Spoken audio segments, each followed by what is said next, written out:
This video contains flashing lights and colors. This video was made possible by the work of artist Don Carson. Also, big thanks to Professor Agata Handley of Poland's University of Łódź and David Allen of the Midland Actors Theatre in Birmingham, England. They authored the incredible article entitled Ekphrasis in Disneyland, the Alice in Wonderland Ride, which provided some helpful insights. I'll link the original article in the description. Now then, let's get into the Lost Media Disneyland ride right here on Theme Park Crazy.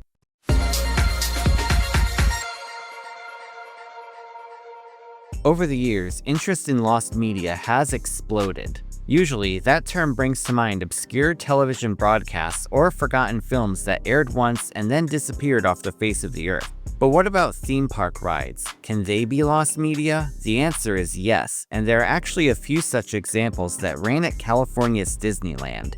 Now, Disneyland feels like the last place where something could be truly lost. After all, this is one of the most documented entertainment spaces on Earth, operating almost daily since 1955. You would expect that, with generations of guests passing through its gates, every inch of it would be thoroughly recorded. Still though, a surprising amount of the park's history is missing. There are, in fact, no complete recordings of the park's original Fantasyland dark rides. You'd expect this lack of information from regional dark rides, but not from the world-famous Happiest Place on Earth. Why are these rides largely lost? You see, between Disneyland's opening and the new Fantasyland refurbishment in the early 1980s, filming inside of these rides was effectively impossible.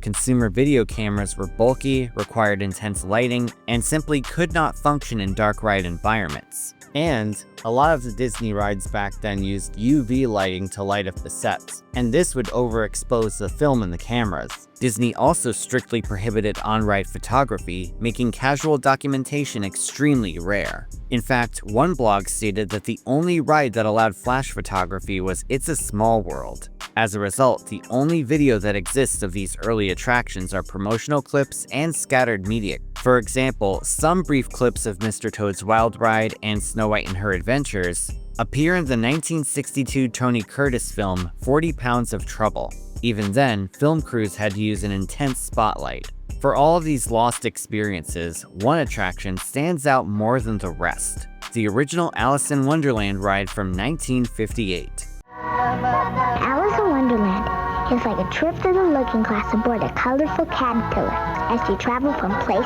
to place. Then you slide down a path made by huge vines. This ride was chaotic and deeply unsettling, but also genius in the way it adapted the animated film it was based on. Now, to understand why this ride felt so different from everything around it, you have to start with Alice in Wonderland itself. At its core, 1951's Alice in Wonderland is the story of a girl who cried a river and drowned the whole world. Well, not exactly, but the film is pretty chaotic and crazy. Alice, who is bored with the world existing as it is, states that, quote, "If I had a world of my own, everything would be nonsense." Realistically, all she had to do was wait a few decades and start scrolling through TikTok to get that. If you're aware of the story, you already know what kicks it off. Alice sees the white rabbit and follows him down the rabbit hole into Wonderland. There, she goes from one hectic scenario to another. Plus, pretty much everyone in Wonderland except for Tweedledee and Tweedledum is a complete prick to her. The white rabbit mistakes her for his maid and orders her to get his gloves. The dodo tries to set her on fire when she gets stuck in a house. The Mad Hatter and March Hare constantly interrupt her and won't let her drink any tea.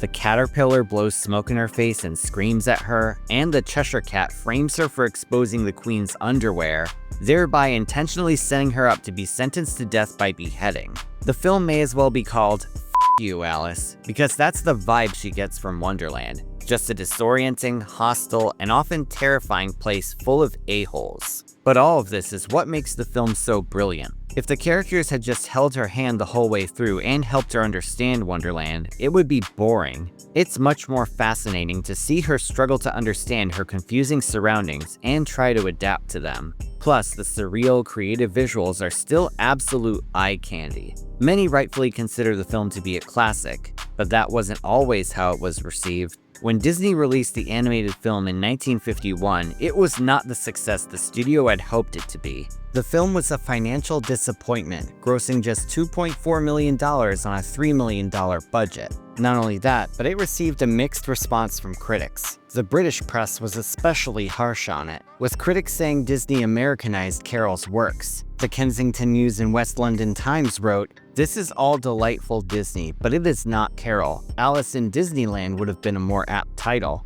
Audiences didn't like it, critics didn't like it, and it didn't make money." Under normal circumstances, this would have been the end of the film's reputation. But Alice in Wonderland was a personal project for Walt Disney. He had been fascinated with the stories ever since he read the original books as a schoolboy. This is why even after the film initially failed, he refused to give up on it. In 1954, Walt decided that if the film couldn't succeed in theaters, he would reintroduce it to the public on television. That year, a super condensed black and white retelling of the film aired on the anthology series Walt Disney's Disneyland. Despite the film's theatrical failure, this broadcast reached a far wider audience and proved to be much more successful in building a fan base for it.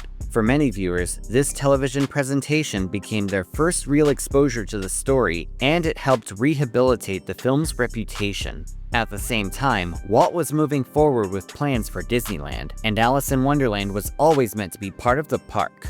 From the earliest layout of Fantasyland, space was reserved for an Alice-themed attraction next to the Snow White Dark Ride. Even before the film found its second life on television, Walt had already committed to bringing Wonderland into the physical space. The attraction was originally conceived as a walkthrough experience. Guests would wander through a series of environments inspired by the film, encountering oversized furniture, distorted architecture, and early funhouse-style effects like rolling drums of cards, and a revolving platform meant to simulate the caucus race. However, practical concerns quickly became pretty clear. A walkthrough would give guests too much freedom to wander around as slow as possible. This would seriously hamper foot traffic and cause lines to back up like your sink after your evil twin brother poured bacon grease down it. Because of this, the concept shifted towards a dark ride format. A vehicle would allow guests to be carried through the scenes at a controlled pace, ensuring relatively consistent throughput. Unfortunately, Disney couldn't open the ride with the rest of Disneyland in 1955 due to budget constraints, so it would have to wait.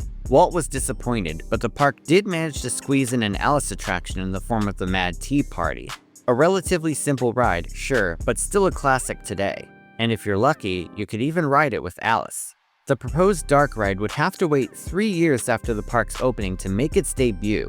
Imagineer Claude Coates was put in charge of the ride's design. Coates had previously worked as a background artist on several Disney films and would work on numerous Disney theme park attractions throughout his lifetime. His style of distorted perspectives would be a perfect fit for the Alice in Wonderland ride. Soon enough, construction was underway, and on June 14, 1958, Walt Disney himself attended the grand opening of the ride. Mickey Mouse Club actress Karen Pendleton was dressed as Alice, and on the inaugural ride, she and Walt were accompanied by several demonic entities masquerading as Disney characters.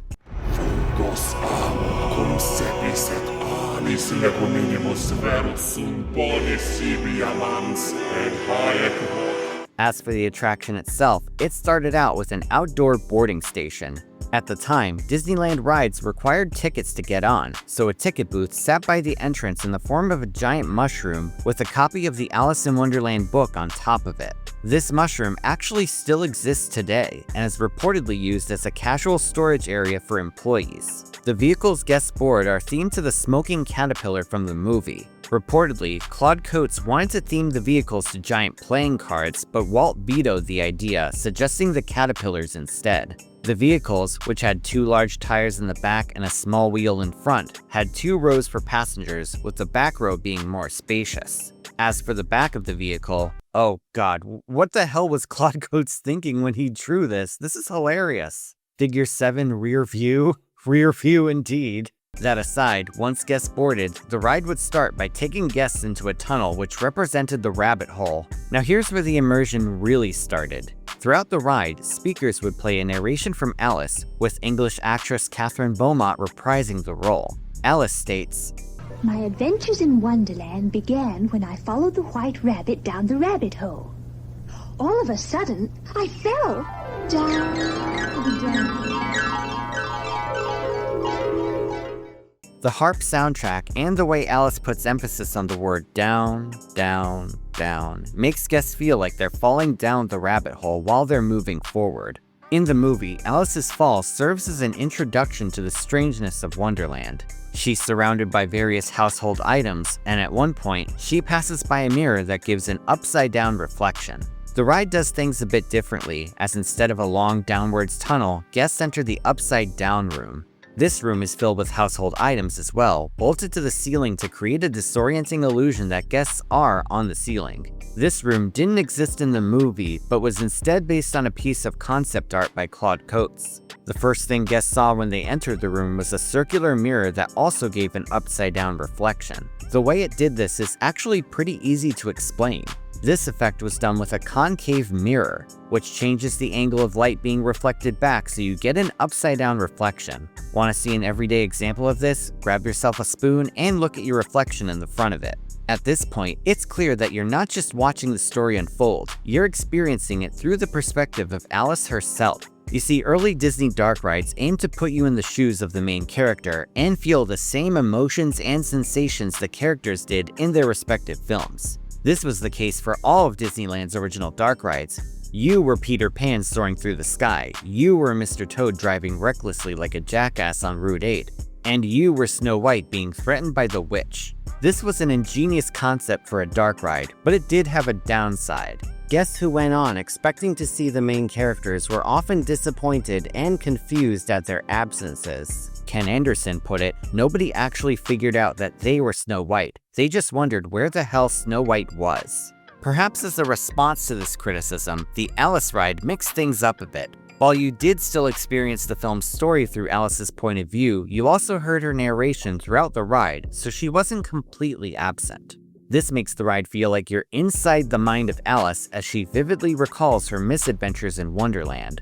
After the mirror, you get a first taste of the ride's fear factor. As it turns out, you're inside the White Rabbit's house. As you approach an exit, the White Rabbit suddenly swings in front of your vehicle, blowing a horn in your face like the character does to Alice in the movie when he's ordering her to get his gloves. After this first jump scare, the vehicle turned towards an upside-down fireplace, but just before you got roasted, the wall on your left suddenly opened up, as it was a pair of crash doors that seemed to open when the vehicle collided with them. Seemed to, we'll get to that later.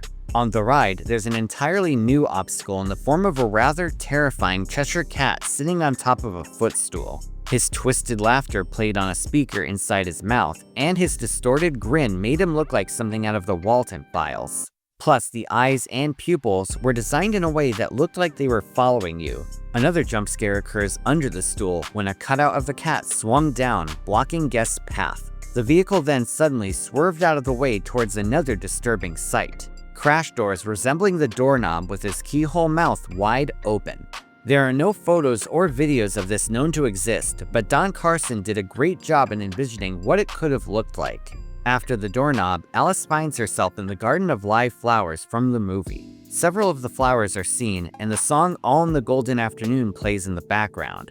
In the film, the flowers initially love bomb Alice and are welcoming to her, but after singing the song with her, they ask her what kind of flower she is. And when they find out she's not a flower, they label her as a weed and basically tell her to GTFO. On the ride, this GTFO was represented by a dandelion popping up from the floor and jump-scaring passengers once again. Rare photos show the original design of the dandelion had an angry expression. Immediately after getting kicked out of the garden, guests entered the Tulgey Wood, where menacing eyes stared at them from the darkness. This segment of the ride had much darker lighting, and some of the birds had glowing eyes. The birds also moved, with the accordion owl popping his head out towards the passengers. This represents the owl flying straight towards Alice in the film, which really drives home Coates' attention to detail. Other characters that appear include the cage bird, the umbrella vulture, the glasses bird, the horn ducks, and the pencil woodpeckers. In another departure from the film, the Mad Tea Party occurs after the Tulgey Wood on the ride instead of before it.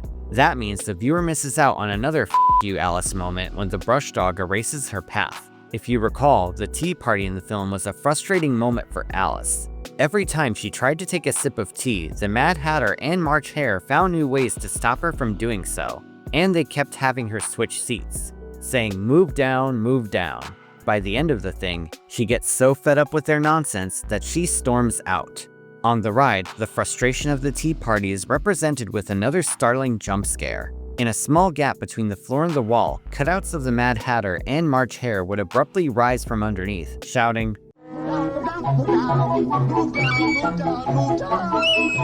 One thing you have to admire is the technology that made these jump scares possible. In the spring 1999 edition of E-Ticket magazine, legendary Imagineer Bob Gurr said, quote, "In those days, we called them gags. There weren't many pieces of equipment, and all of them were single-action pneumatic. Something went up and down, or out and back. Very simple kinds of gags. In the woods, we had a birdcage bird and a pop-up character accordion bird. It was on a pneumatic cylinder that popped the bird up and down. We wanted to have the vehicle trigger the action, so we got some of the rubber hoses that gas stations used to make the bell ring and used them as activating mechanisms. The doors were operated on air cylinders, so it looked like the cars hit them, but they actually opened just before the cars hit them. The Mad Hatter and March Hare were pop-ups, and they were very simple. You just hit the air and got 100% flow in the Skinner valves and Carter cylinders. They would just go up and the valve would shut and they'd come back down. I remember that Roger Brogy Jr. was responsible for the installation of all the mechanicals in Alice.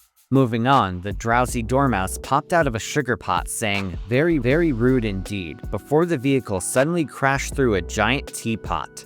Originally, this next room was intended to have the Queen of Hearts and her card soldiers. But due to budget constraints and other things, this room was changed to a room full of signs and doors. In this room, there were strobe lights and starburst shapes representing the crash through the teapot. Alice, clearly distressed, says,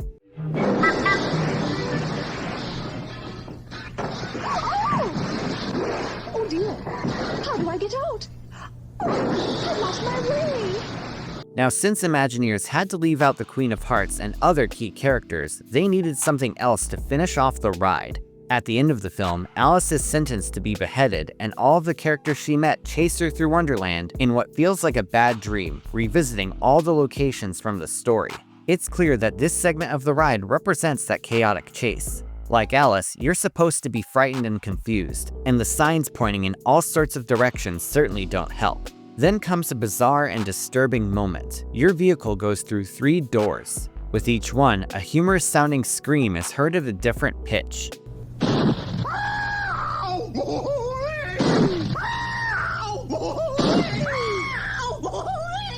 I think this is from a Goofy short, but I'm not 100% sure, so feel free to comment which short this is from down below. After these doors, the final door has the keyhole on it, which is the final door Alice sees in Wonderland before she wakes up. This final door plays a scream that definitely belongs to Goofy, as he's thrown into a volcano in the short Hello Aloha.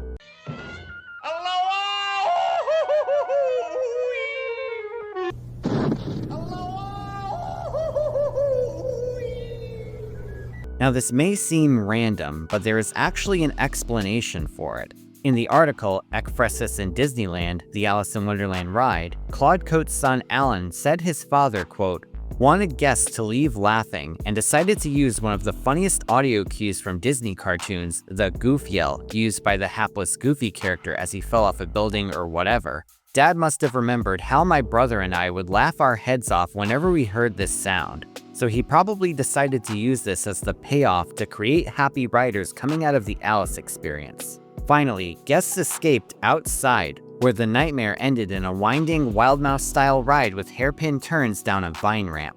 At last, they reached the outdoor boarding station. Now sure, this ride left out many characters from Alice in Wonderland's universe. Where's Tweedledee and Tweedledum? Where's the Queen of Hearts? Where's O.J. Simpson? Plus, the caterpillar didn't appear on the ride either, even though he was the vehicle. However, fun fact, on the mushroom, you did see his discarded shoes. This was meant to represent how he turned into a butterfly and flew away in the movie. According to Alan Coates, the absence of characters can be entirely attributed to limited space, not enough money, and the technical limitations of the time. What's really wild is that an article in American Weekly teased a confrontation with the Queen of Hearts, which obviously didn't happen. so clearly, many expected the main villain to appear. However, the aforementioned article on Ekphrasis suggested the ride's limitations added to its effect. It said, quote, "Many of the most popular characters and episodes were missing. There was no Tweedledee and Tweedledum, even no Queen of Hearts. This also meant a deliberate loss of clear markers of the storyline, generating a certain feeling of randomness and uncertainty about what was happening and what would happen next." This replicated Alice's own experiences. In the book and in the film, she often repeats that she feels lost. If the ride had followed the familiar narrative line, then visitors would not have experienced the same sense of disorientation. As unsettling as much of the ride was, it was clearly ahead of its time. In many ways, this attraction feels closer to an interactive art installation than a traditional family dark ride. It leaned heavily into the mood, pacing, and psychological unease of the story rather than the spectacle or a character checklist. Alice in Wonderland asks guests to sit with the same confusion, frustration, and anxiety that Alice did. The film may have been "F you, Alice," but on this ride, you were Alice, so it turned into a simple "F you." It was risky, but the designers trusted audiences to engage with the discomfort and get inside the head of the main character. That gamble is likely why the ride left such a strong impression on those who experienced it, even as it confused and unsettled many others. Even still, there were likely plenty of complaints that the ride was too scary, which supposedly led to some changes in the 1960s. First, the Cheshire Cat was redesigned to be closer to his film appearance. Next, the dandelion was said to be redesigned to look more cute, even as he still popped up from the floor. At the tea party, the pop-up cutouts of the Mad Hatter and March Hare were replaced by new cutouts of them, with the Hatter pouring an endless stream of tea into the Hare's cup.